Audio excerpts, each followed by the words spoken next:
Ladies and gentlemen, welcome back to another episode of NASholes, the podcast where three assholes who like to think they know a thing or two about NASCAR talk about NASCAR. I'm Benny B, joined alongside my very good friend Drew the Manscar Van, and my other very good friend Jeff D. And today we're going to be breaking down what happened this weekend at Daytona. Lots of action, lots of cool stuff, crazy stuff happened. But first, before we get into any of that, let's talk about Hoist. Hoist is IV level hydration. It has 3 times more electrolytes than this traditional sports drinks, half the sugar of traditional sports drinks. It is gluten-free, BPA-free, vegan, dairy-free, soy-free. Oh, I'm going to keep going.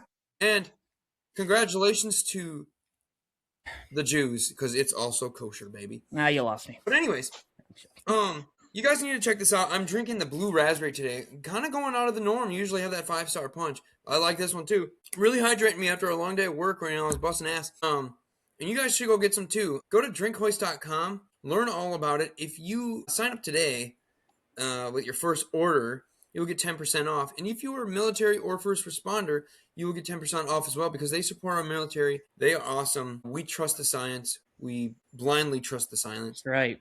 And they are not an official sponsor, okay? So, don't go acting like, oh, look at these guys. They're a freaking sponsor. No, we're not. They just, Drew's going to say it. Yeah, they sent us free stuff, so we're going to shamelessly plug them. They sent us free stuff one time. Yeah, and gave us a little attention. So, like, people desperate for attention, we're just desperately clinging on to them and hoping to God that they'll either sponsor us or send us more free stuff or send us a cease and desist. At least something that tells Hey, they haven't said anything yet, so I guess no news is good news.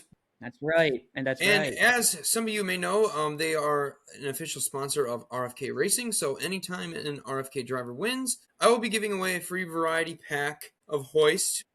Yes. I didn't do it last time. Nobody retweeted my stuff, so it didn't count anyway, so we're going to have to wait for the season here for an RFK driver to win. So keep an eye out for that. Please repost anytime, but specifically when an RFK driver wins. But anyways, moving on. Okay, boys, Daytona. Freaking crazy. It always is. Yeah.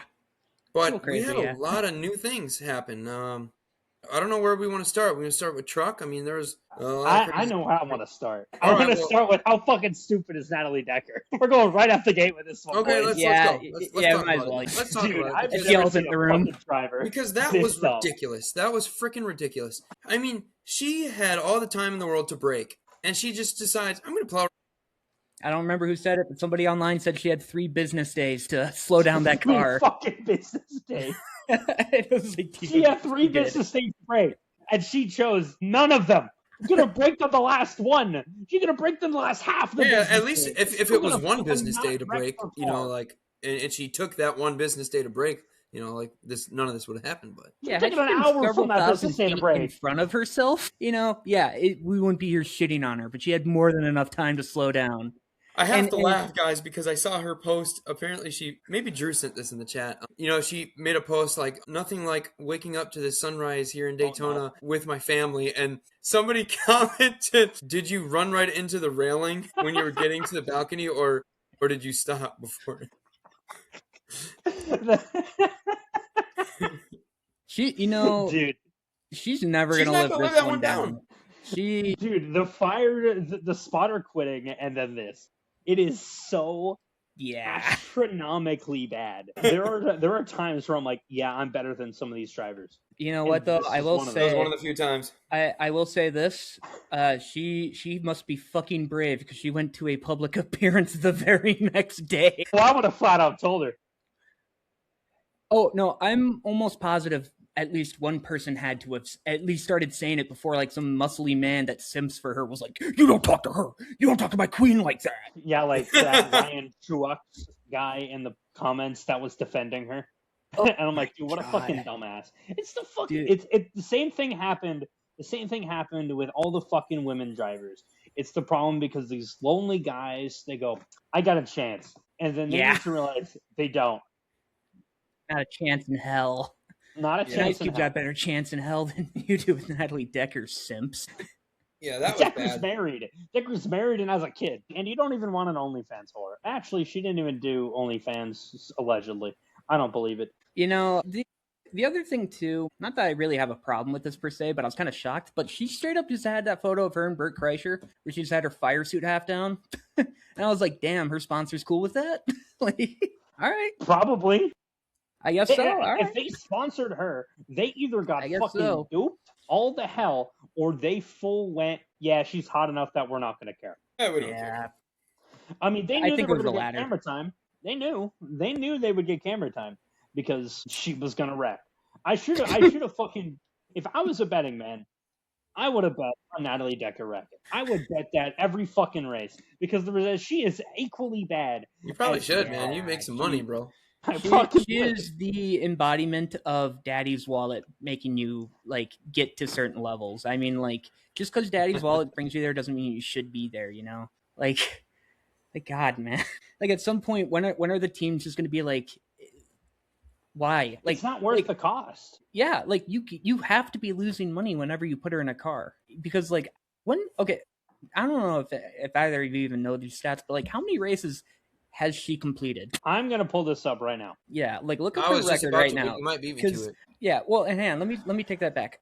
Where she finished the race on the lead lap. Oh, fuck. Yeah. See, that's not fair. Because not finishing on the lead lap to me is almost like a DNF. But it's like... No, I disagree. Like there are just some long races where it's just the domination. Well, that's why I said it's almost like a DNF. It's okay, almost. So not she's run 14 total. So she's run 14 total races in the O'Reilly Auto Parts Series, 32 races in the Craftsman Truck Series. Her last start was a DNQ. She did not qualify. And then she's run 31 ARCA Menards main series races and 1 ARCA East start. I don't even think she's hit 100. She has not hit 100. Math is hard. Oh, let's do math, boys. What's 32 plus 31 is 63, 64, 78. She's made 78 starts and she has DNQ'd in at least one of them. She has 1 top 5 in her entire career in trucks, and that was in 2020. I think she was with Nice, and all the fucking crashes. It was at Daytona, of course, because where else? Yeah. But most of these finishes are just so fucking shit. And there was a driver change at 2 tracks. Okay, this is the Wait, did she start but not finish the race, or did she switch out? She switched out. I guess like maybe she qualified it or something like that. Someone maybe the sponsorship went through. And her 14 O'Reilly Auto Parts starts. 1, 2, 3, 4 of them she has crashed. 4 of them. And how many she's run? 14? 14. Okay, that's a way too high percentage. Yeah, it's a little. It's almost a fifth. That's terrible. Well, I mean, now that we're talking about the O'Reilly Auto Parts, but first, I want to get into that. But I want to shout out my friend Jeremy Karnitz. He watches our episodes literally as soon as they drop. I mean, every single time. Out. He's sending me a Snapchat. He's like, "Hey, he's like, look at this." And dude, I appreciate it, man. He's one of our biggest supporters, man. He's really starting to get into NASCAR, and so maybe he should just get that pack of hoist from Ryan Preece winning. It's like, thank you for putting up with our bullshit. Yeah, right. Maybe I'll think about it. But yeah, Jeremy, shout out, dude. So Austin Hill ends up winning that race, and that's right. Screw that guy. But like, dude, the guy had the fastest car, man, and nobody was touching him at the end of the race there. What happened? He had a great car. RCR brings fucking bullets. No, I mean, they're a genuine threat at super speedways. They will sweep super speedways unless someone wrecks them. Until I went through this thought. I'm like, why don't the drivers just like all like team up, get a meeting without Austin Hill, without Jesse Love, and go, okay, we're not going to help RCR. But, one driver is, and that one driver is going to go way to the front because Austin Hill is very quick. And then another driver will see it's like, oh fuck, they're going quick, and it's just you can't unless someone turns him. Which that is wrong, Austin Hill. You should know this by now. You shouldn't do that because Austin Hill does that. That being said, if there's anyone that could do it, it is Carson Hocevar. Well, help us, Hocevar. You're our only hope. End the rule of Austin Hill at super speedways. Vanquish that foe. Smite him down. He was a help us, Hocevar. Help us. O'Reilly series. Just he was there and then he got wrecked, and it was like, okay. I mean, he was in a Young's Motorsports car, which they're an underfunded team. They also let Alfredo go, which was a stupid move. Yeah. But I don't know whose decision that was. But well, really quick before we skirt past Hocevar in the O'Reilly series, though, we need to talk about that fucking Carson Ware coming up to him post race. Oh, I was just gonna bring that I up. don't even know what the fuck happened there. So I don't know, apparently Carson told him like, you have no respect, and I think I can't really gather because all I heard was Hocevar goes, I don't have to, and I don't know if that was in response to like, you have no respect, but if that was, that's hilarious. And like Carson, like Hocevar is just like I don't give a shit, dude. Like he clearly does just not care. Like. And that's fine because I really don't even know what it was about either. Well, I mean, it was a Ware, so like no one gives a shit. No one's gonna take the Ware side, right? Yeah.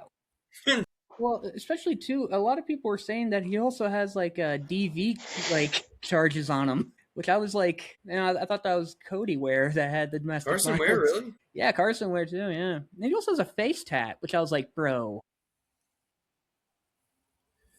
I did not even know that, but yeah, Hocevar was, I think, if you look at the truck race, he struggled in that, and I think it was, he blew some tires, right? Blew some tires, spun out a bunch, miraculously didn't Dude, he hit kept anything. spinning out and somehow was still in the race. I'm like, this is impressive. But Cletus McFarlane spent one time. Oh, pretty good.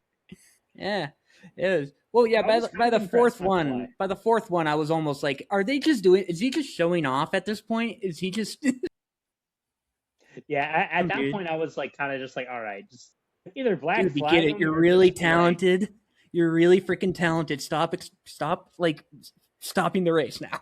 So, like, there's two things that need to be done: either black flag the asshole, or tell the pit crew, take whatever you're doing to the left rear tire out and fucking unadjust that shit now. It's like the only way that, I mean, yeah, he was aggressive most of the race, so he could have hit it. I kind of think it was a adjustment thing where they were running weird tire pressures and the tire kept going down. I mean, when Lane Riggs had it, because fuck you, Jason White, it was because another car hit him, and it was like, that's our truck or car, whatever, vehicle. Man. A train. Yeah. Train. But it's like, that's when the pop tires happen. So it's, I don't know. I wasn't listening to his radio, so it was... Yeah, I don't know, man. I'll be honest, guys. I'm tired of all these drivers and, like, people complaining about Hocevar because at the end of the day, nobody effing does anything about it. Okay, if you're so pissed at him, nobody's doing anything about it. So he's just you're not going to put him in his place. So, like, and you're not even going to strategically, like wreck him. Like, and I know that's not right, but, like, okay, if you're going to be, like just bitching and moaning about it, like, just take him out somehow. Because I'm tired of it. Like, I don't have a problem with Carson Hocevar, if I'm being honest, man. The guy races how he is, and he doesn't apologize for it. And that's fine. For me, it's either, like, I don't like him, but it's like, I think off the track he's hilarious. I think he drives like an asshole on the track. But, like, for me, I'd either fucking bump him out of the way every time and tell him to go fuck himself, or I'd just fucking fight him. If I was a driver, fight him after the race. Come on, man. Like, fucking, like, where's Noah Gragson when you need him? At least Stenhouse went into the car and was, like, in his face yelling at him. At least like, he did that. When they get back to the States, I'm going to kick your ass. And it's like, oh, shit. And then they didn't.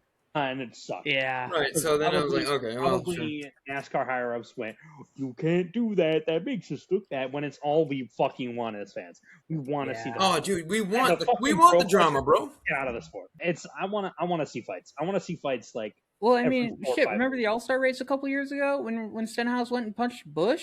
That was nuts. Stupid shorts. Dude, that was the best. Oh my god, yeah, dude. That was even on the news. Dude, I remember that was WWE style. Dude, I remember I was on the phone with Ben and that started. I was like, oh no, Drew, he's going there. He's waiting there. He's just standing there menacingly. The photo of him leaned up against that hauler, it hits hard. It's so funny. It is so fucking it's like NASCAR cursed images, like that one right there. I remember I posted that. I took like the outline of Ricky Stenhouse there, like just waiting there, and then like Hocevar was in some kind of late model race, and like after the race he won, and I took the little cutout of Stenhouse, I put it in the background, and I was like, oh no, look who's waiting.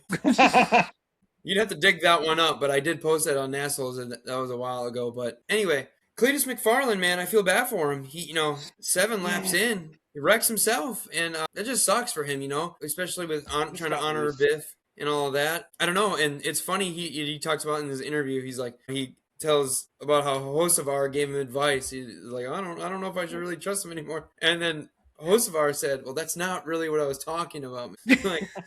like yeah, I said if you're gonna wreck, like wreck yourself, but like don't take yourself out of the race. Like Hocevar very delicately explained multiple times throughout the night. Yeah, well, I will say the sound clip for me from McFarland's post race interview. Well, it's tied. It's him saying that now he's doing an interview in the worst possible spot at Daytona, which is outside the Infield Care Center. And then also when he said he overcorrected to the left, that's something the Biff didn't teach me. I was like, dude, Biff's chuckling right now. I love Cletus, man. He's such a legend, dude.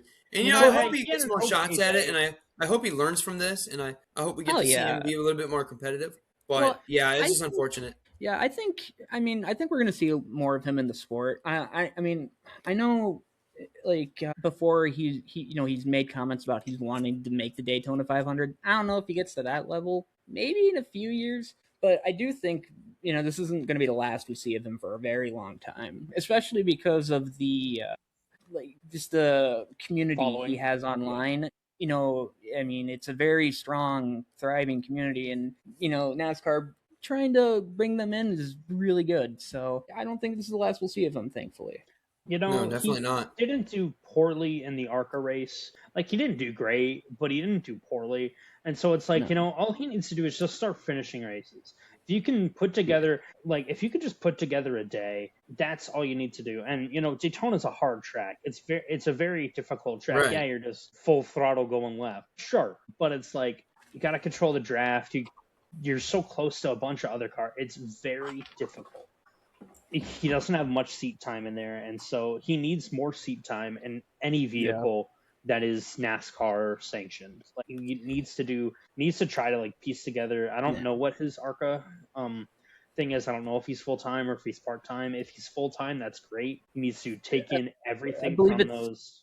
I believe he's only doing select starts in ARCA. I don't think he's going full time ARCA racing. He needs to do full time. I agree. He needs to go full time there. As much as the ARCA series is he needs that experience, man. I'm not disagreeing with you guys, but I don't foresee it, and at least right now, just because he's just he's doing a whole lot of other stuff, with his YouTube channel and whatnot. So, and I mean, to leave all that behind to just go race ARCA, as much as a racing fan I am, that would be kind of like career suicide almost. I don't know, because ARCA has 20 starts, so that's 20 weekends. So if you take out 20 weekends, you can make posts out of all of them. You can make there are so many things. Yeah, pre-race, post-race, ARCA's always a sister event, and he will always be and that's a huge draw to ARCA. I think there needs to be some sort of partnership, even if it's under the table, to be all right, let's get you in these races. Let's get some sponsorship on your cars so you can go race more. We need you at these races because he will put butts in seats. Because what does ARCA do? Not do that. You have people that are just there. They're like, oh, look. This is the perfect opportunity for them. No, legit. When people tell me they'll watch NASCAR for the wrecks, I go, oh, no, watch ARCA. That's where the wrecks really happen. Yeah. If you just like watching crashes, watch ARCA. I mean, the term ARCA break is a term for a reason. In Cup, you'll see wrecks in O'Reilly. You'll see just not as often trucks. Just less often than ARCA. And it's because ARCA's a hodgepodge of really young kids, and then the rest of adult life saying, I want to be a NASCAR driver. And it's hell yeah, brother. But also don't. If I had a bunch of money, I'd fucking do it. Why not? Well, I don't. Oh God, yeah. But yeah, I don't know. I mean, don't get me wrong. I would love to see him race ARCA full time. I don't know if it's, like I said, I don't know. I don't know much about that guy's personal life and all that, but I don't know. I definitely want him to make more starts though this year at the very least, because he draws in a crowd, especially for those lower tier events. Like there has to be a visible bump when he's participating in the events. Oh, Yeah. I bet there was. Yeah. I mean, there were people. I mean, you had Cletus McFarland, Tony Stewart, and a bunch of Cup guys in the Truck Series. Like, I would have, like, if I was going to go up to Daytona this year, I was going to say, fuck yeah. Like, I would have wanted to go see the truck race. Like, Oh, yeah. that would have been so worth it because you get to see all these people. And, and the truck race they typically put on a great show. I mean, sometimes there are snoozers, and that's just kind of, there can be snoozers in any series. Yeah. They put on a great show for Daytona. There were some good wrecks. There was some great passing, great finish. And I think that truck has gotten very good the last couple of years too. And I'll be honest, man, Drew knows this. I don't really pay attention a whole lot to trucks. And it's not that it's not exciting to me. It's just I think I care a lot more about Cup.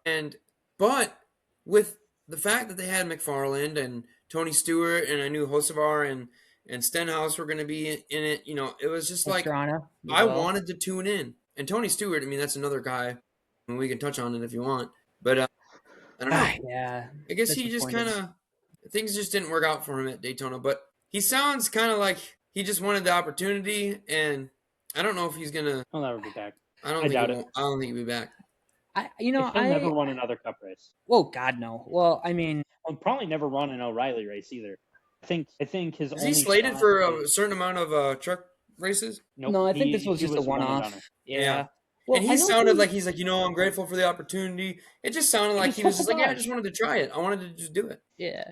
He got a call from Dodge, and that's what happened. And they just put him in the seat. I mean, you get to run your fucking logo on the car. I mean, it's Ram footing the bill. It's Ram and Kulig. Yeah, he's got nothing to lose at that point. Well, I will say I did see one comment he made after the race where it almost sounded like the door might be opened a little bit, because he was saying, once he started getting that truck under control right before it, got wrecked, he was starting to actually have fun again with it. Yeah, and he said he felt like he needed more laps under him. Yeah, really get it. But, right. If he never steps back in a truck again, I'm not going to lose sleep over it. But hey, let's be honest, if he makes another start later this year, that'd be sweet. Yeah. But I'm with you guys there. I don't know if he's going to be back. It'd be great though if he did come back. It's really just how NASCAR treated him and his track. I mean, Eldora, he owns that track, so it's like, what do we? Yeah. And then they took it off the schedule. Like, I miss having a dirt track on the truck schedule just because it was different. It was fun. It was different, and I rocked at it in NASCAR Heat. Like, that was a free win every race. That I fucking loved it. But well, that too, and just I mean, his last few years in NASCAR really definitely soured, the relationship between the two. It didn't help too that he tried bringing Kyle Larson and Stuart Haas. And Ford straight up was like, "No, we don't want him." And he was like, "Are you kidding me?" So yeah. And but I think the real thing that we got to get to, guys, is Chandler Smith. But before we get to that, you guys better be freaking subscribed to the YouTube channel. Subscribe right now if you're listening. Subscribe to the YouTube channel. Follow the Spotify. Please follow us on X at NASholes Pod. On TikTok, NASholes.podcast. And we have a Facebook page now, NASholes Podcast. Look it up. Follow that. And it would be greatly appreciated. But follow us. Your grandma does. Big freaking day in truck for Jeff, as he is a huge Chandler Smith fan. Dude. He was freaking pumped. Since Jeff has joined, me and Ben have been getting more hyped for Front Row Motorsports. Yeah. It is. Dude, you know what? I'll be honest. It is a great thing to root for other guys that you normally wouldn't. And now I have a reason to, because I'm like, I want Jeff to be happy. And dude, he's got a new dog. I'll be honest, dude. I think I might be a Chandler Smith fan now. I just think he's a cool guy. He's a great guy. Ben, Praise God right after time you've done this race, before anything. And I respect a man of faith. And I don't know, dude. And it was just a great effort to win that race for him. So for me, when Lane got taken out by idiots, I was so pissed, and I'm like, all right, Chandler. No, I know you were. I was so fucking pressed. There were words sent. There were texts sent. to people that are on pit road. I'm like, what the fuck? Kick his ass. No, a lot of the N-word he sent our chat. Too. No, Really no. He was used to the N-word and the other racial slurs too. It's weird. It's really weird and off-putting, but we let it happen because we know how it can be sometimes when your dog. So we know you're highly emotional right now. We know you don't mean those statements about the Obama family, Jeff. I'm not talking about Mike. But okay. And anyway, we're backing up to Chandler Smith winning. Chandler Smith. Jeff, what do you think? What do you think about Chandler Smith's effort to get that race win? That was a fucking amazing race. I mean, when he was like 8th or 9th, like we was way back on that lap, and I'm like, he's not gonna do it, but at least we'll get a good finish here as long as we don't wreck. And then he got a draft, and I'm like, okay, and then I see it, and then John Hunter's a fucking dumbass. He's trying to block every fucking lane, and he's screwing over his own Toyota teammates. And fucking Ty Majeski is fucking goated. Love you, my guy. And fucking pushed Chandler to the win. And I'm like, this is amazing. Like, dude, I was pumped. Oh no, we know you didn't tell us you did this, but we knew that after he crossed that finish line, you got up and you clicked your heels like a vaudeville act. You're like, my boy's done it. Golly gee, mom and pops. My boy's off to the races tonight. I haven't done that since I was in high school doing theater, but it was beautiful. He was like, I didn't know I could still do that. Yeah, right.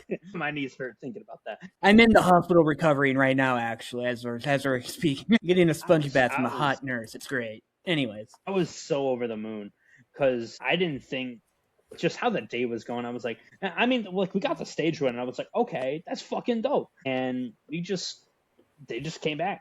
And, you know, the 38 teams, both of them for truck and cup, both great days. I mean, all you want is a chance at the end, right? And we got that. And I'm really happy. I mean, I made sure to send messages to people on the team and be like, hey, congrats, guys. It felt so good. Like, because, you know, it sucked for Lane. It really did. And he'll rebound back. There's no question in my mind. Oh, no, that guy's definitely getting a few wins this year. I mean, the guy's got the talent for it. I think it might be a battle between Chandler and Lane for the championship, and that would be really fun because I can see that. I can see that.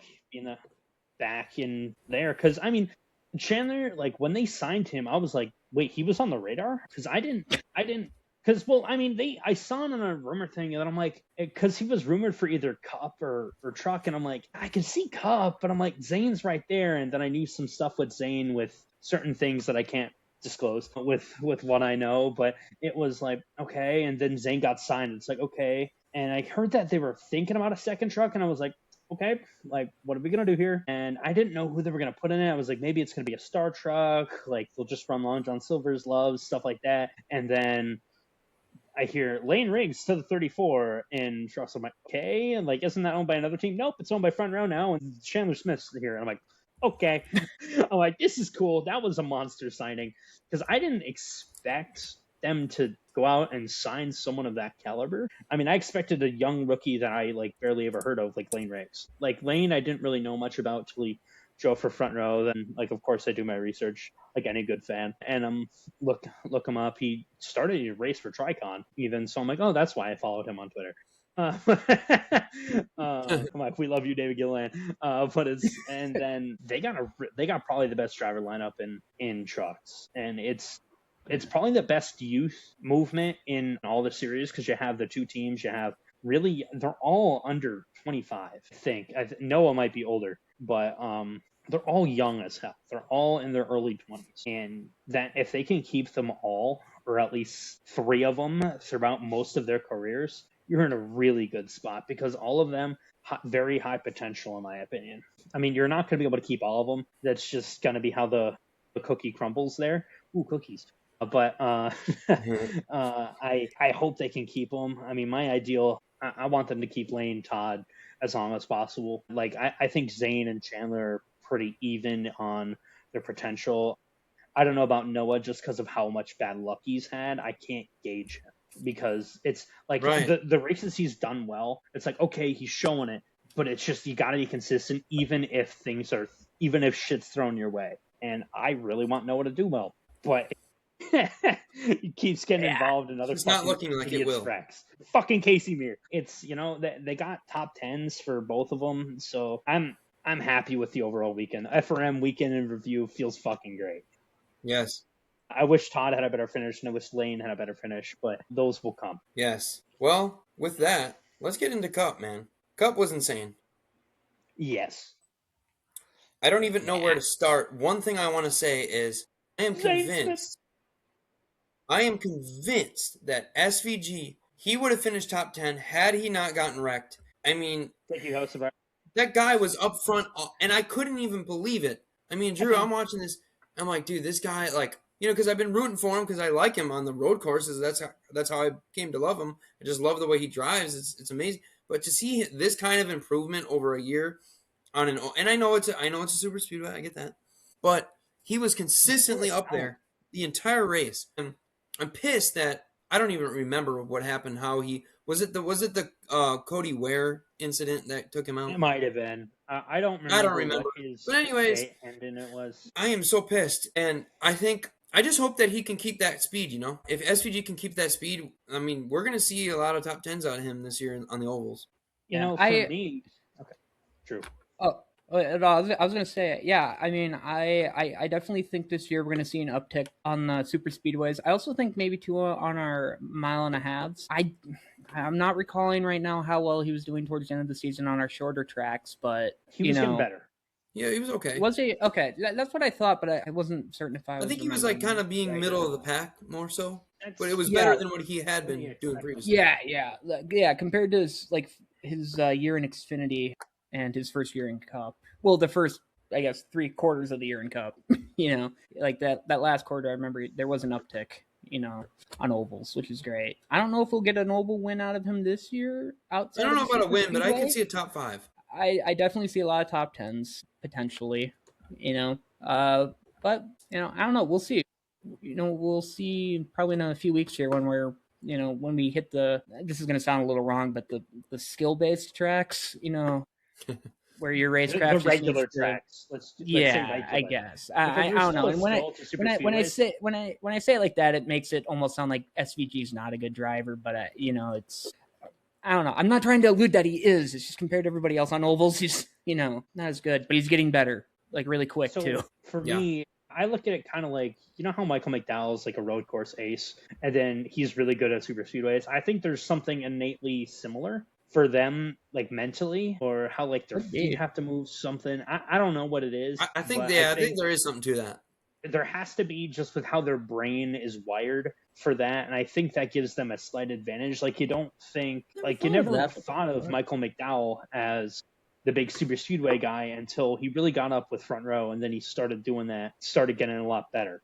And it's like, okay, like he can make do this, and then he wins the 500, right? And then he goes on and he's still very good at road courses. So it's like there has to be some wiring there, and like he's come close multiple times too. So I wouldn't be shocked if we see SVG get a top 5 on a super speedway. I don't know if he has it to win yet. He'd probably need a good push from a teammate that makes it to the end. I just don't see Zilich with his lack of experience making it to the end because he was kind of an idiot on the track. Excuse me. Good the second time, but.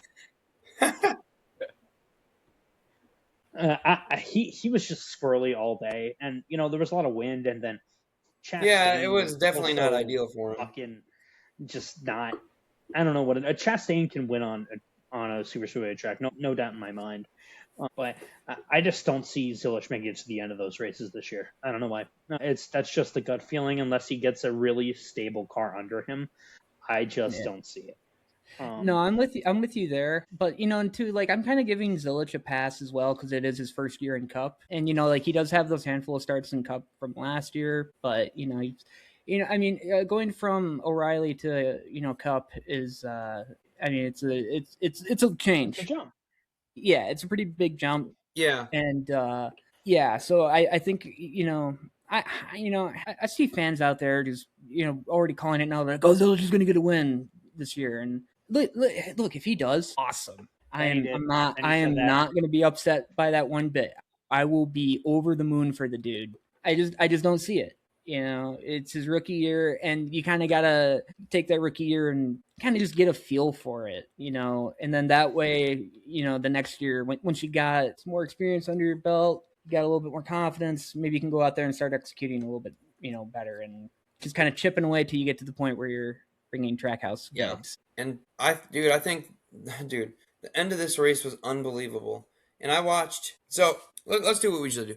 So top 10 here. Tyler Reddick wins the race. Then we had Ricky Stenhouse Jr. in second, Joey Logano in third, Chase Elliott in fourth, Brad Keselowski in fifth, Zane Smith in sixth, Chris Buescher in seventh, Riley Herbst in eighth, Josh Berry in ninth, Bubba Wallace in 10th. The way that Reddick was able, I watched the onboard camera, and that dude did not let off the gas at all, man. He got right behind Zane Smith and kind of whoop, and it was methodic, man, and it was brilliant. And he was able to get away from all the bullcrap behind him. And luckily, when Chase got hit, it didn't affect him because he got so far ahead of him. And I know Drew is pissed because he thought Elliott was going to win, and I kind of thought he was too, but I thought Zane was going to take second.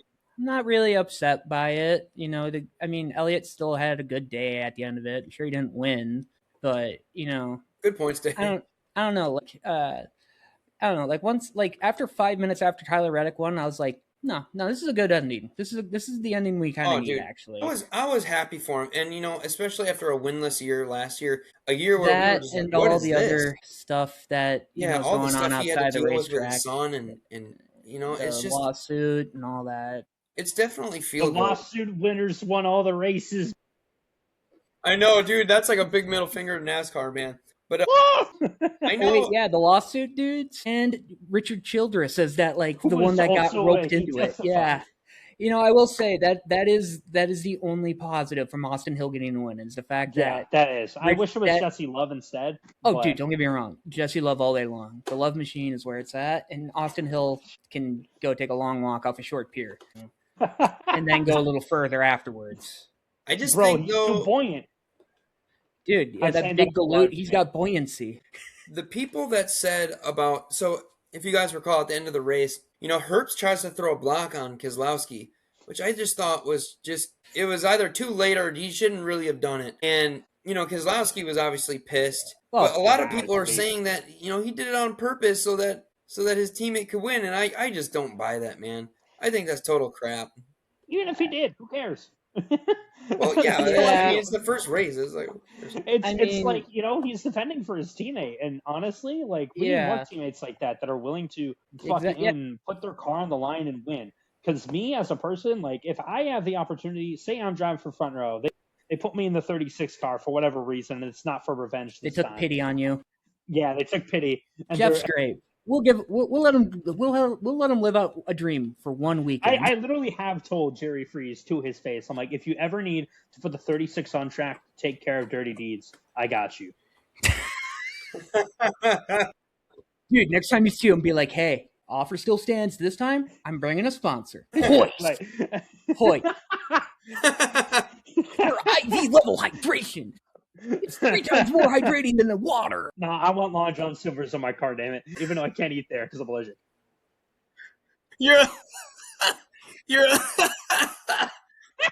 Listen, I can't consume any of the food, but I'll gladly wear its name. Wait, are you allergic to fish or something? Yeah. Dude. Under the sea, I'm allergic to it. Unless it's water and salt. Wow. Oh my god, I'm fucking dying. It's so funny. It's unironically funny. Dude, that's got to be heartbreaking because I know you're one of the dudes that's you're one of those fans that's you want to support the sponsors of your drivers. Well, also the Long John Silvers, they're right next to a KFC or something. Most of them are conjoined, and so it's fuck that's it. True. I'll just go to that once in a while. Yeah, they probably split the bill at the end of the day, anyways, right? Who knows? I'll support Bob. There's got to be something at Long John Silver's that you could consume. You could just have anything but the fish. Fries, yeah. Fries and a soda. I'll have all your fries and soda. Please. That's the funniest part. I'm fat as hell and I hate soda. Really? Damn. But your boy Jeff, your boy Zane Smith, man, he had an incredible day. I'll be honest. He had his first career stage win, and he finished his 6th, man. And dude, I thought he was going to finish top Dude, three. I thought he was gonna win. I was like, go Zane, go, go, I was, go. dude. I caught And then, myself rooting for him. I'm like, go Zane. dude, I wish Keselowski could have pushed him better. And there's like 1,000 things that I wish happened. Yeah, there's 1,000 things that could have made it easier. I'm happy that NASCAR didn't throw the caution. That Oh, is what I'm happy yeah. about. I thought they Because were. I was very shocked that they didn't, because years past they would definitely have done it. Yeah, Yeah. they would have, but I think they made the right move but now the onus is on NASCAR to keep it consistent. Especially That's the problem, where because next week it could be totally different. And they might look and say, yeah, we may have messed up there. And it's like, okay, you own it, but like you got to stay consistent. And I think they made the right move, because no one wants to see the Daytona 500 or any of these crown jewel races end under caution. Yeah. Is a fucking blue baller. It's like, it is the Yeah. worst fucking feeling in the world. And It's like, it's just unless your bullcrap. driver wins. And I'm like, you know, if it started to rain and if it was getting like a little bit more cloudy and Todd Gillen was still racing and he was in the lead, I was gonna be screaming, "It's raining! It's raining!" like the whole fucking time. Like no visibility, he nothing. was doing that. I'm telling you, like when your driver's out front, you don't care, right? Oh yeah. Like if Zane Smith or Noah Gragson was up there, I'd be like, "It's raining! It's fucking pouring! It's torrential! We're in a they can't race monsoon for the right next 7 now." weeks." It's like you have to give it to him for the next year. Like he's won every race. Like you just go to the absolute fucking extreme. But it's like, but that's everyone though. Like you with Chase Elliott, like you're probably like call it. Like I guarantee you were like the Chase Elliott fan in you was doing that, but the race fan in you wants to see it go to the end and see him win it. So well, I mentioned this in the chat, but my feeling was like I wasn't upset that they didn't throw the caution. I was just more shocked that they didn't. You know, right, that's exactly what I was feeling. And it was kind of like, wow. It wasn't for the, it was for the thing, for the accident that came right as they took the white, because I was like, usually when we get an accident like that close to the line, regardless if it's before or after, they usually call it, and they didn't, which is the right move, because I even if Chase Elliott would have won that race, I mean, it's. I mean, you said it best. It kind of would have been a blue ball win, even though he won. It's like he kind of would have. You want to see your dude win it under green, leading. Because then no one can say it's a fluke win. I mean, hey man, I'll take the Chris Buescher fog win any day. The fog out at Pocono. Is that how he won Pocono? That is how he won Pocono. He won by fog. I never looked into the race. I just remember looking at his stats one day, and I was like. It was like a win out of like the blue for front row. No, it was out of the white. It was fog. Oh, that's right. What might be. I'm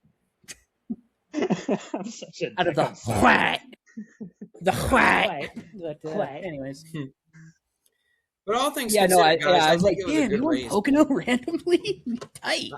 I enjoyed the race, and I like that it started earlier, and I know they did that, like, I don't know. I just don't like these late races. Being that it was at Daytona, I thought it was really cool. What I didn't like though is like we got about in stage 3 and we're like the whole front of the field was going half throttle, like fuel saving. Like, I'm sorry, I don't agree with it. It's just like, dude, like let's just run hard, man. Like if you run out, that's on you, man. It's a 500-mile race. I get that they're going to be doing some strategy shit. It's so long that they're going to do it. And if you change certain things, they're going to do it in a different way. Say you make the last stage only one fuel run. There's still going to be a few crew chiefs that say, fuck it, we're going to split it. And everyone's going to be like, why would they do that? But it might be faster to do that. Yeah, you make a point. Because maybe they save time doing fuel other points.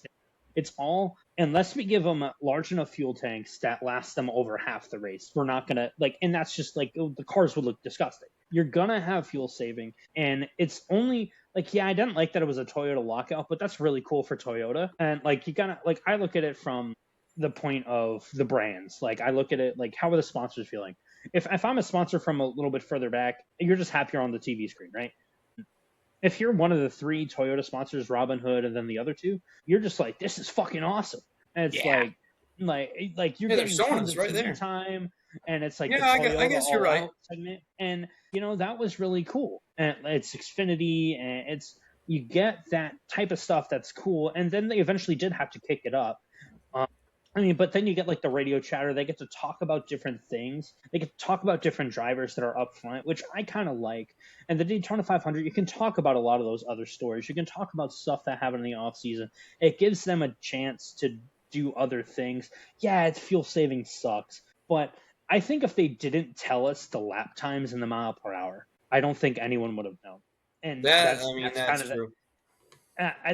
That's where I'm kind of like, the naked eye can't tell. The only reason we know is because we're watching the timing and scoring, we're watching the lap times, we're watching their mile per hour, and then half of us are on the NASCAR app or on Twitter, and they're like, "Oh, they're going slower by 2 seconds. Oh, they're saving fuel," and it's like, I don't care. After a point, it's like, okay, I'll send a text. Well, yeah, to be fair, when you're at the race, you don't know any of this. No, you don't. It's unless you're listening to the radio communication. It's like, but yeah, I mean, if we're talking about fuel saving, McDowell had a fucking ballsy ass strategy. He had that Joey Logano Nashville tank. According to Travis Peterson, his crew chief, he could have won it without a caution, which is fucking nutty. How the hell, when the fuel tanks are supposed to be like 40 to 44 laps if you're flat out, say you're going half throttle, maybe you get 50, maybe 55 if you're fucking pushing it. The fact that he could have went 66 laps is fucking nuts. Travis Peterson's a fucking mad lad. Sometimes it really bites them in the ass, and other times they look like geniuses. And so it's dude, he's still swinging for those fences, because at Spire, you're not going to win a race on like outright pace. Like, you need to do something different. You had some balls there, man. And I texted you that. I was like, man, this crew chief's got nuts. I think he knew that McDowell didn't have the car to get him up, because the car still matters. So they basically said, screw it, dude. We're going to see if we can do something. And McDowell's like, we're either going to wreck or we're going to make it and finish pretty good. McDowell is like, he'll do it. And, you know, that's how he's gotten some of those wins. I mean, when he run that Daytona race, when he won at Indy, it was all some ballsy shit. And it's like, there were some questionable, like, he did not give up that lead like at all in that Indy win when he won that thing. And it was all because of certain calls that Travis Peterson made. It's like, we're going to be a little bit riskier here. All right, McDowell, lay off a little bit here, push really hard now. And it's like, he was coaching him, and there's a lot of McDowell fans that don't love Peterson, but I think that Peterson is kind of the perfect crew chief for him. And I'm going to send this to the McDowell group chat, the Mick group chat, and I'm going to tell him I kind of like Travis Peterson, and I'm going to be cast aside. You're going to be, you're going to be. Oh yeah, you're pretty much throwing a grenade in a room and closing the door.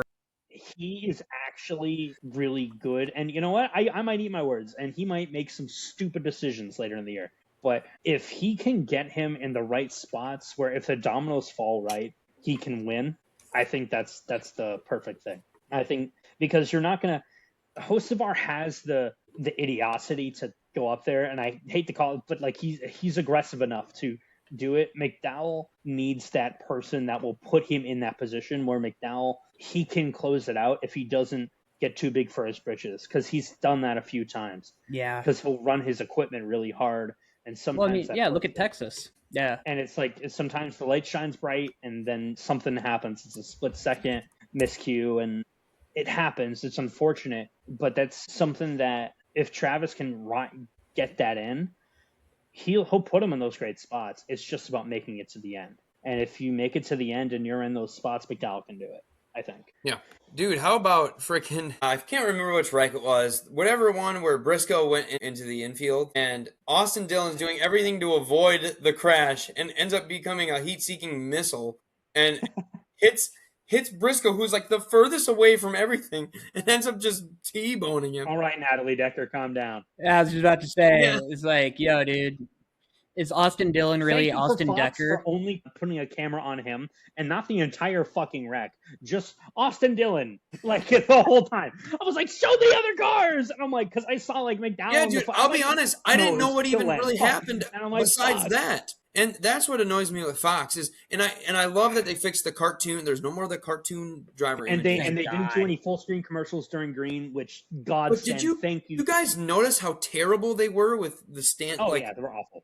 The pylon on the screen? Yeah. It was so off. I mean, like, literally, it would take, like let's say, I don't know, like, Hamlin would be in the lead, or whatever it was, And then, like, for 3 laps, like, it was still saying he was in second. I'm like, what are we doing, man?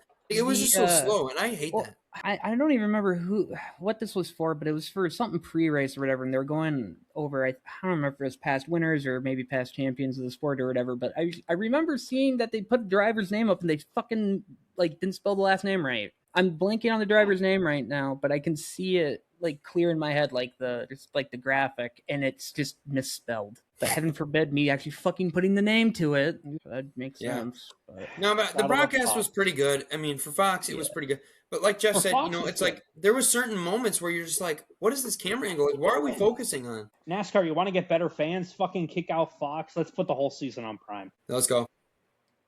Oh no, we can't do that though. We need to bend the knee to the fucking boomer audience, so who can't operate Amazon Prime. Simulcast it on NBC or fucking put it on the simulcasted channel. I really wish Prime they get commercials. We don't. It's like, or like we'll only have the half screen commercials like they'll do, and then half the race is commercial free because they've reached their quota.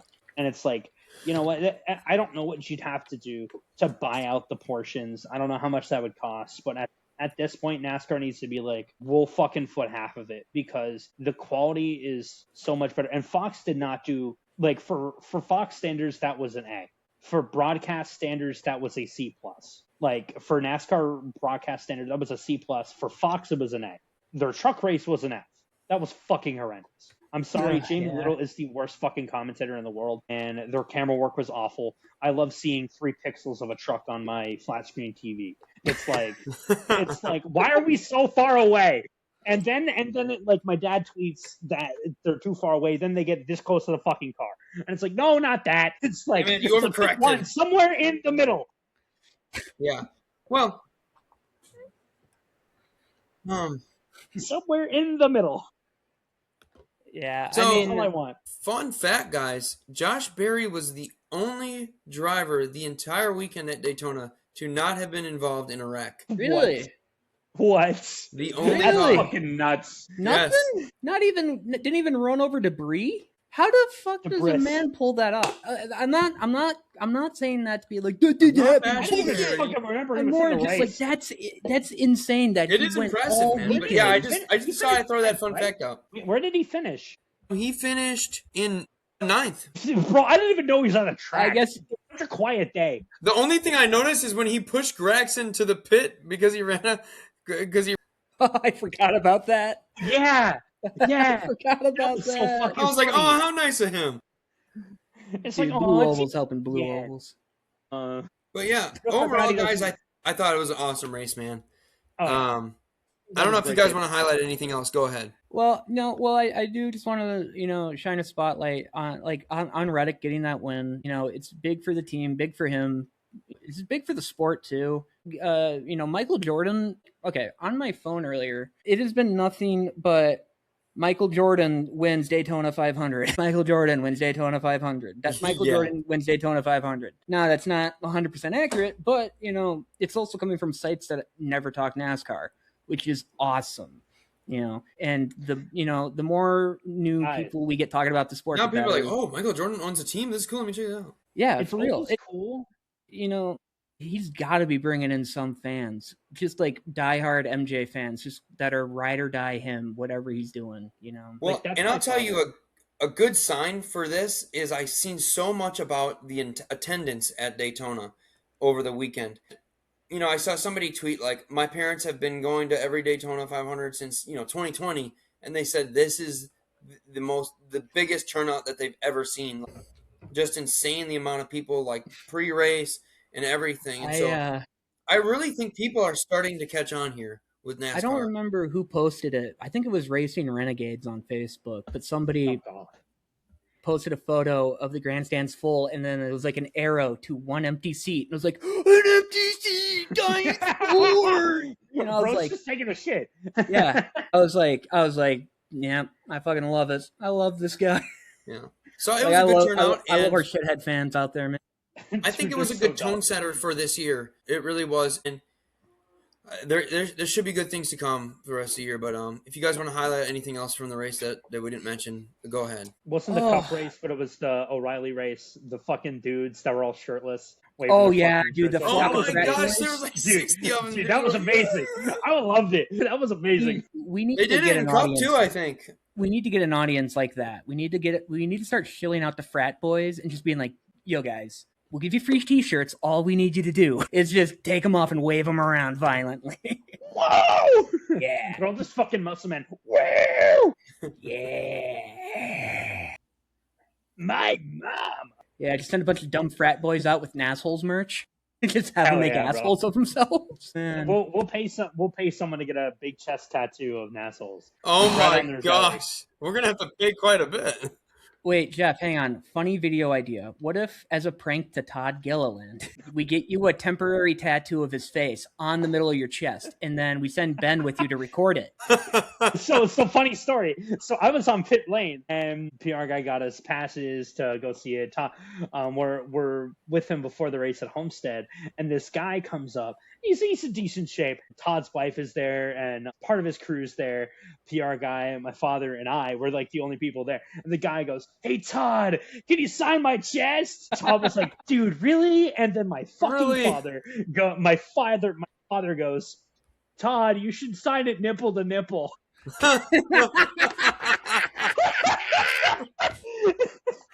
And dude, everyone started dying. Okay. I have a story similar to this. And then he did, and I was so sad. I think he signed his leg. I was like, "Oh, he should have fucking signed it nipple to nipple." All right. This is a little change of subject here, but it's one of the funniest Holy things my shit. stepdad's ever fucking done. My mom and stepdad went to a car show up here in Wisconsin, and the actor that played Greg Brady on the Brady Bunch was doing an appearance there, and they I guess he was charging like $15 or $20 for a photo or whatever, and I guess my stepdad that was just insane. So when they walked up to him, he dead ass was like, "Jesus fuck, for $20 you want to sign her ass?" And I was like, you did not tell a B-list or a C-list celebrity to sign your wife's ass. Yeah, he laughed. I was like, I would have kicked you out. God. I was like, well, I mean, he was probably honored. He probably hasn't been asked to do that since 1973. Yeah. So, and then he did it nipple to happily. nipple. And my mom has it We tattooed. still now. talk about that. Sign it nipple to nipple, dude. Dude, That's- the fact that his wife DM'd me afterwards, it was like, "Thank you guys for coming to the race," and I'm like, "I'm sorry for my father," and she was like, "Dude, that was hilarious," and I was like, "Yeah," and I'm like, "They don't hate me for making a Oh fucking my fool." God. Dude, Marissa was laughing her ass off. Dude. I was like, that was the funniest shit. Because it's just the only shit that happens at NASCAR races, right? I mean, you see crazy stuff in the NFL, like you'll see a shirtless dude or a guy dressed up in like stupid fucking makeup, but at NASCAR they're just shirtless, smoking, drinking beer, or all four, because we don't know how to count in NASCAR. That's right. It's just like, dude, like the fans are the best part, and I Yes, can't sir. wait till Talladega because we're gonna get fucking crazier fans, and they're the real fucking nutcases. Because my friend went to Daytona last year, and he camped out, and they were doing a fucking barrel race over there, and he was so fucking hammered. My God, like the videos I have of this man that he has sworn me to never share, or he will kill me. He knows where I live. It was just like, Dude, I'm not gonna lie. There are so many amazing things that just happen at NASCAR because it's just the best, dumbest people in the world, and I love it. I'm not gonna lie, it would be pretty tight if the three of us could just go to like the Boulevard on Talladega and just get hammered for a weekend. I would go off the sobriety wagon just for that. Be like, one Jeez, weekend, just for guys. that. I'm coming out of retirement, boys. Get ready to push a guy in a wheelchair who's crying loudly. Right, Don't take away our hard card. Don't take away our hard card. The cripple doesn't know what he's doing. All right, well, I think it's time now for the Wave Around Designs paint scheme of the week. And I have J-Ski pulled up, so you just tell me what your favorite paint scheme is. Priest. We'll get to it. Priest. Okay. I like Priest. Priest's scheme. I'm going with Keselowski's. I'm not Okay. gonna lie. That Drew the is Castro going with car was pretty Brad sick. Keselowski. Can you guys all see this? Keselowski. Yep, we see her. We see her now. beautiful. Shout Beautiful out to JC's Castro for having with the beautiful biffle picks. style. Yes, and the Biffont, as I've called it in the chat. Yes. And And then we got to go to the 60. Okay, let's go to the 60. Bang, bang, bang, bang, bang. Come on. Honorable mention for me is the 36. That shit looked fire. I'll get to that. 60. love Yeah, a this was a purple good race. one, man. I love a 60 was purple good one. race car. I love the It chrome was so numbers. beautiful. The chrome numbers are great. When NASCAR allowed them to do that, that was the greatest day in the sport. For real, dude. For real. I'm gonna go with the Justin Allgaier's Traveler whiskey. That was a sick car. Neon orange is dope, and I like Traveler whiskey. It's pretty good whiskey, actually. I also love the retro aesthetic too. You know, Yeah, the it car, does, the yeah. car, Very well with the car With the almost looks numbers? like it was pulled out of 1985. You know, like I just Yeah. love it. You said the did love 36. 36. That was a fire scheme. That red 36, the lightning. I liked it. It's so simple, but yet so great. Yes, Mhm. right. See, I like a simple scheme. There's something beautiful about a simple scheme. Oh yeah. Not that. Oh wait, hang on. Time yeah. out. How am I just seeing this now? Guys, is that a black painted rim we see on the 35? Holy shit. Oh. Dude, we got painted rims back? Oh, I think we got painted rims back. Oh, let's fucking go. Yeah, it has to because this one's darker than like all the other ones. Yeah, it is. Holy shit. You have no idea how happy this makes me, guys. Uh, I have fucking hated the silver rim. It's like for the I love hope of God, we get just the let 'em the paint. Blaney Menards color. Please bring back the big yellow Menards rims, dude. Oh, those were so great. Yes. All right, So, and I think we also have something else from Wave Around Designs, don't we? Okay, do you have it pulled up? I can get it. You need me to pull it up? Oh God. Well, if what? you have it, because otherwise I gotta go find it. Give me 1 second. Give me 1 second. It's on my Google Drive. Google Drive. Google Drive. Why didn't we think of this before we were starting? Because we were just like, We're screw it, stupid, let's start okay? recording. Yeah, that's true. My dumb ass was like, "Oh, we're gonna start recording like right now." I could show my real name. I don't give a shit. That's the wrong button. This is Jeff's search history. Yeah, right. Natalie Decker. All right, boys. Look at this, Here it guys. is. The official Mm. NASHoles scheme for this year, Beautiful. honoring Greg Biffle and many more great things. So we're gonna zoom in here.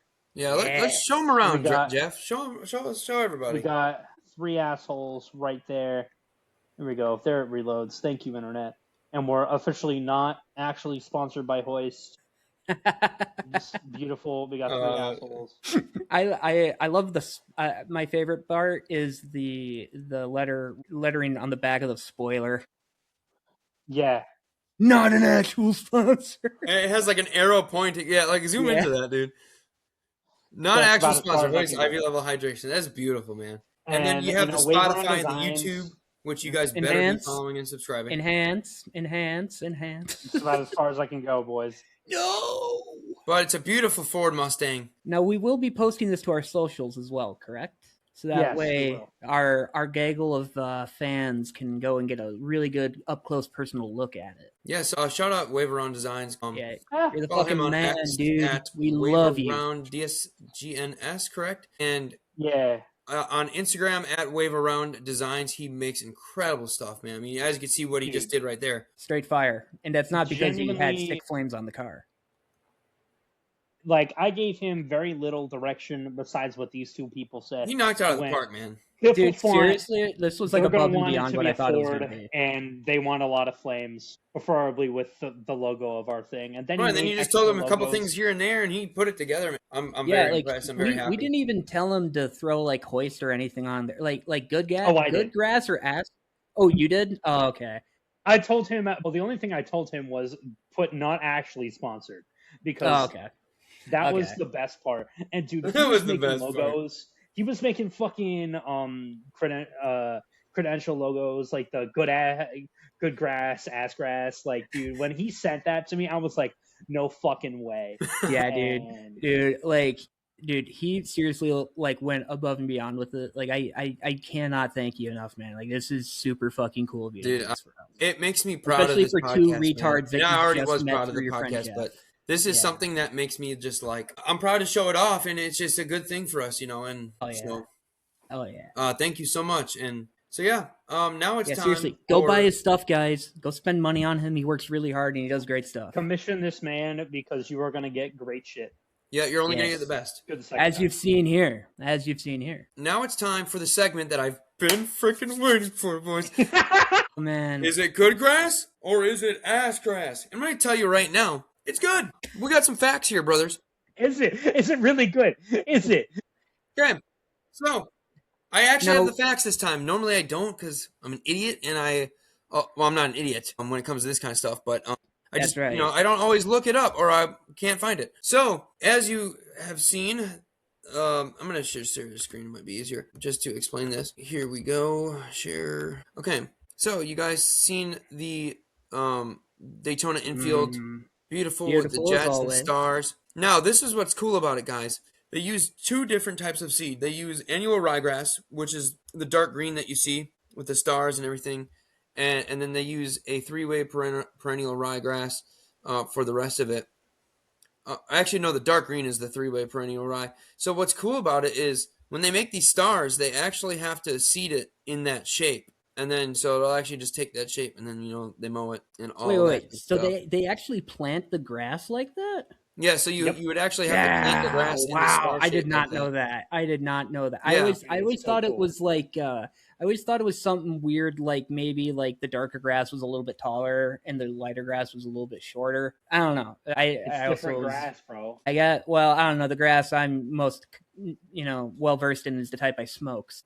Anyways, So it says here 2,000 pounds of seed per acre for each variety across the 4.25 acre ball field. So that's equivalent of about 8,500 pounds of seed.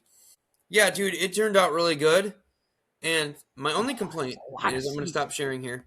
My only complaint here, guys, is what the hell is going on with the grass between turns 1 and 2? What the hell are we doing? You're going to put all that Yeah, seed.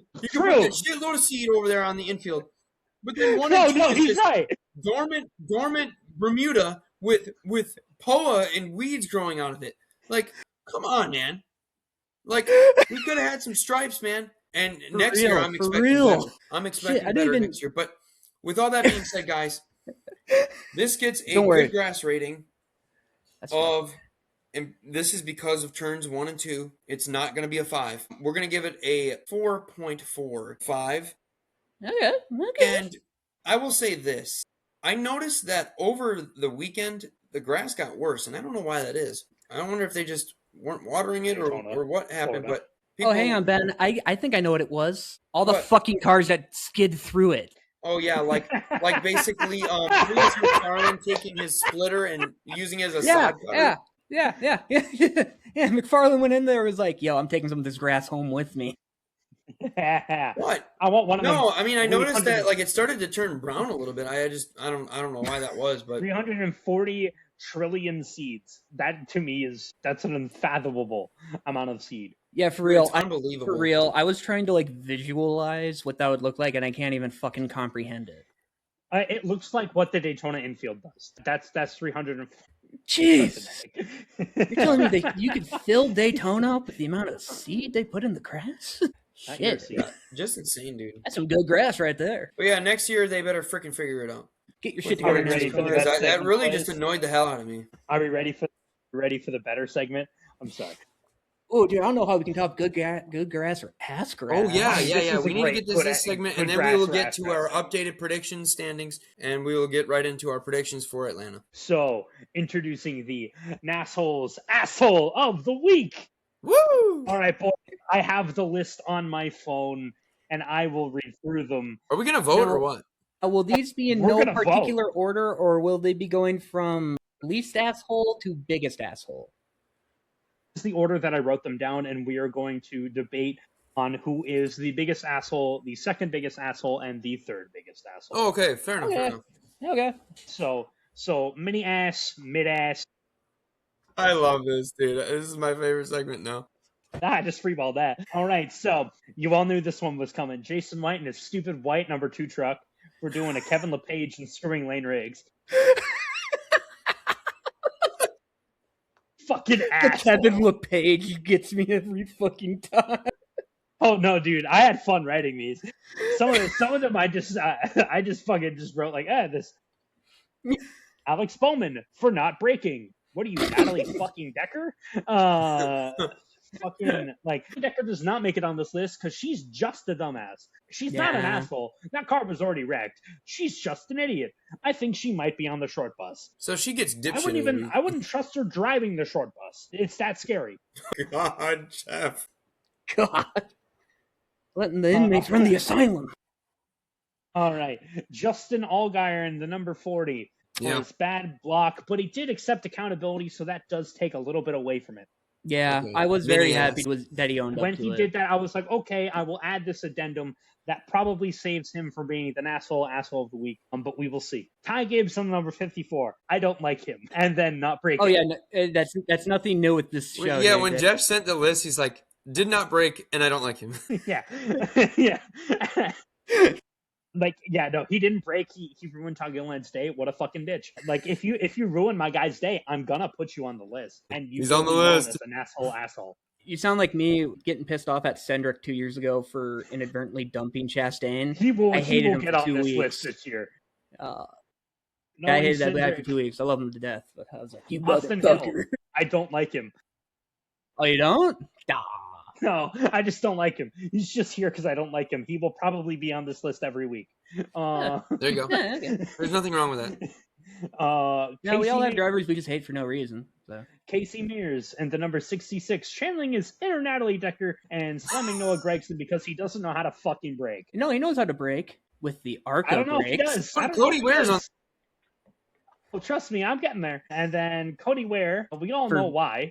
For existing. Because he got excited being up front. Oh, look at me, I'm up front. Like, let's just do something stupid. Dude, fucking retard.